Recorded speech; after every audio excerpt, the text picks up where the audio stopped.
नमस्कार दोस्तों, अल्फाजा diary bye DS में आपका स्वागत है। तेनालीराम की कहानियों में आज की कहानी का नाम है सबसे बड़ी कमी। बात उन दिनों की है जब सम्राट कृष्णदेवराय विजयनगर को सजा संवार रहे थे। वह विजयनगर को ऐसा रूप देना चाहते थे कि लोग उसे देखकर स्वर्ग के समान समझें। देश विदेश के होशियार कारीगर, शिल्पी और माली बुलवाकर उन्होंने मनोरम बगीचे लगवाए, सुंदर महल और मंदिर बनवाए। मंत्री को हुक्म था विजयनगर को सुंदर से सुंदर बनाने में कोई कमी न छोड़ी जाए। उसके लिए जितनी दौलत की ज़रूरत हो वह सरकारी खजाने से प्राप्त की जाए। ऐसा ही हुआ। विजयनगर के सौंदर्य की चर्चा दूर दूर तक फैलने लगी। बाहर से पर्यटक के झुंड वहां आने लगे। सम्राट कृष्णदेवराय विजयनगर की तारीफ सुनकर फूले न समाते थे। एक दिन सम्राट ने मंत्री की प्रशंसा करते हुए दरबार में उपस्थित लोगों से कहा, मंत्री जी की दिन रात की मेहनत ने विजयनगर की सुंदरता को चार चांद लगा दिए हैं। यदि इसमें किसी को कोई शक हो या कमी हो तो बताओ। सभी ने एक आवाज़ में उत्तर देते हुए कहा, अन्नदाता, विजयनगर जैसा सुंदर राज्य इस पृथ्वी पर कोई दूसरा नहीं है। ना ही इसमें कोई शंका है, ना ही कोई कमी और दोष है।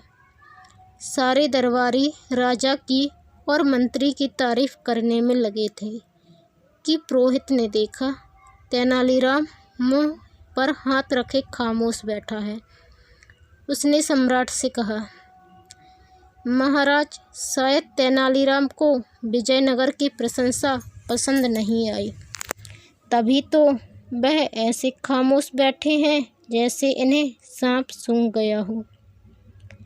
सम्राट कृष्णदेवराय ने तेनालीराम पर एक नज़र डाली और पूछा, क्यों तेनालीराम, क्या विजयनगर में कहीं कुछ कमी रह गई जो तुम्हें उसका सजा सवरा रूप पसंद नहीं आया?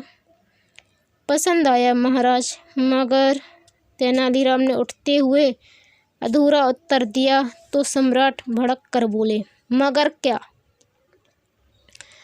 तेनालीराम चुप रहा तो सम्राट का गुस्सा और भड़क उठा।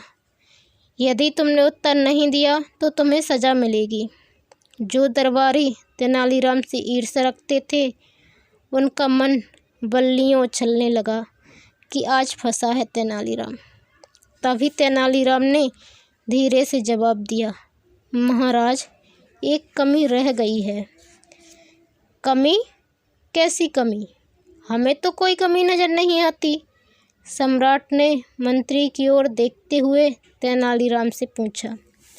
इस पर तेनालीराम ने फिर धीरे से कहा, अन्नदाता, उस कमी को आपका रहम करम चाहिए।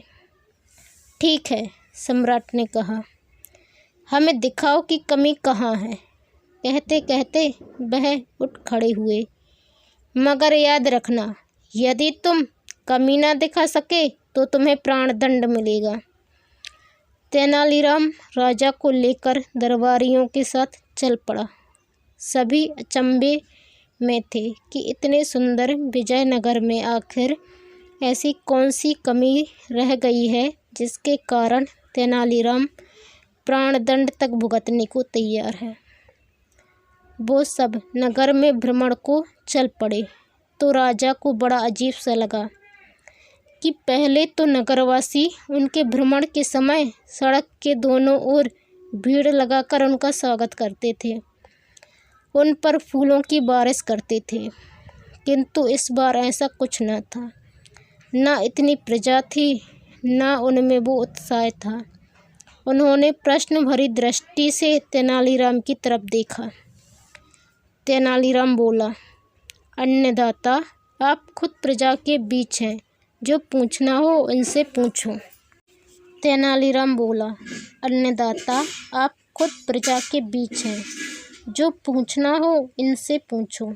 सम्राट ने रथ रुकवाकर पूछताछ की तो पता चला कि मंत्री ने विजयनगर को सुंदर बनाने के लिए जनता पर तरह तरह के कर लगा दिए, जिससे आम नागरिकों को 2 वक्त की रोटी जुटाना भी मुश्किल हो गया है।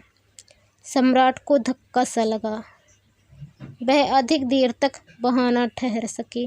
दरबार में वापस आकर घोषणा की, सारे काम बंद करा दिए जाएं, बड़े व नए कर वापस ले लिए जाएं। यदि विजयनगर वासियों का जीवन ही सुंदर न बन सका तो विजयनगर की सुंदरता का क्या मूल्य, क्या लाभ। फिर उन्होंने तेनालीराम को धन्यवाद दिया कि उसने उनकी इस ओर नज़र घुमाई। उनकी नज़र में तेनालीराम का सम्मान और बढ़ गया। दोस्तों, यदि आप चैनल पर नए आए हैं तो प्लीज़ चैनल को सब्सक्राइब कर बेल आइकन पर क्लिक करें। वीडियो पसंद आने पर लाइक करें और शेयर करें। धन्यवाद।